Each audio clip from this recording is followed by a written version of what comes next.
The roar of jet engines, the shimmer of heat rising off the tarmac, the sheer, unapologetic swagger of an era encapsulated in 110 minutes of pure, adrenaline-fueled cinema. This is the essence of Top Gun, the 1986 masterpiece of high-octane action and slick 80s aesthetic directed by Tony Scott and produced by the inimitable duo of Don Simpson and Jerry Bruckheimer. More than a mere movie, it was a cultural phenomenon, a recruiting film for the U.S. Navy masquerading as a coming-of-age story for the best fighter pilots. At the heart of this soaring spectacle is Lieutenant Pete "Maverick" Mitchell, a name that embodies his very character.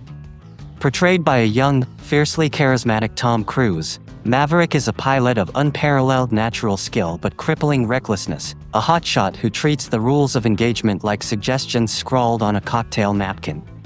Alongside his radar intercept officer and loyal friend, Lieutenant Nick "Goose" Bradshaw, played with heartfelt warmth by Anthony Edwards, Maverick earns a coveted slot at the United States Navy Fighter Weapons School, universally known as Top Gun, located at Naval Air Station Miramar.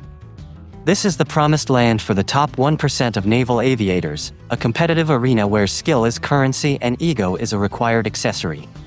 The training itself is an intense, high-stakes tournament in the sky, a series of mock dogfights designed to hone the ancient, lost art of air combat maneuvers. Here, Maverick's undisciplined brilliance immediately clashes with the calculated, icy perfection of his main rival, Lieutenant Tom "Iceman" Kazansky. Iceman views Maverick's wild, rule-breaking tendencies as not only a danger to himself but to his wingman, a professional critique that fuels their tense, simmering rivalry. Their dual pursuit of the prestigious Top Gun trophy forms the central competitive axis of the film. While the jets provide the thunder, the romantic subplot delivers the emotional grounding and a significant dose of the film's undeniable heat. Maverick finds himself irresistibly drawn to a civilian instructor named Charlotte "Charlie" Blackwood, an astrophysicist with a sharp mind and an even sharper dress sense, who initially critiques his aggressive flying style but soon becomes captivated by the very same audacity. Their relationship, built on classified air combat data and steamy late-night encounters, is a quintessential 80s cinematic romance, propelled by the synth-heavy power ballad, "Take My Breath Away." The film's vibrant energy takes a devastating nosedive during a routine training hop. Pushing his F-14 Tomcat to its limits in an effort to defeat his commanding officer, Commander Mike "Viper" Metcalf, Maverick flies through the jet wash of another aircraft. His plane enters a disastrous, unrecoverable flat spin, forcing him and Goose to eject.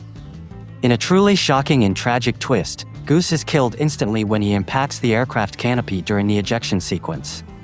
Goose's death shatters Maverick's formidable confidence. Though a naval board of inquiry clears him of all responsibility, the crushing weight of guilt and self-doubt sends him into an emotional spiral. The cocky, rule-breaking ace is replaced by a haunted, hesitant man, unable to recapture his edge in the air. He considers dropping out of the program, a retreat from the only life he's ever known. It is in this dark period that Viper, who flew with Maverick's father in Vietnam, steps in as a mentor. He reveals the truth about Maverick's father's death, a truth that contradicts the official Navy record, and affirms his father's valor, helping Maverick to finally face his past and begin to overcome his grief.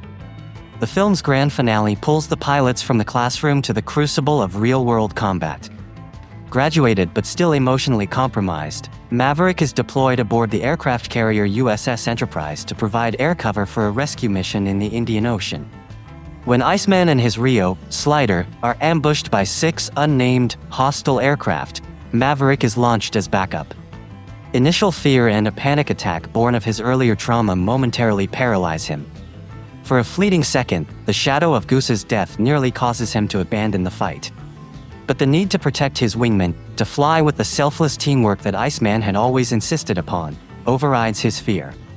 He re-engages, confronting his demons in the sky, and in a dazzling display of the skill that makes him the elite, he saves Iceman and single-handedly shoots down 3 enemy MiGs. This final dogfight is his ultimate redemption. He returns to the carrier, a hero transformed. Iceman, dropping his rivalry, offers a genuine compliment. "You can be my wingman anytime." Maverick, finally at peace, lets Goose's dog tags drift into the ocean, a symbolic farewell to his friend and his guilt. Top Gun is not just an action movie, it is a meticulously crafted vehicle for an ethos. It champions individualism, confidence, and the relentless pursuit of being the best, set against a backdrop of military service presented as the most thrilling career path imaginable. Scott's directorial flair, characterized by hyper-saturated colors, liberal use of lens flare, and kinetic, rock video-style editing, turns the fighter jets into majestic, roaring heroes, making every aerial sequence a breathtaking ballet of metal and speed.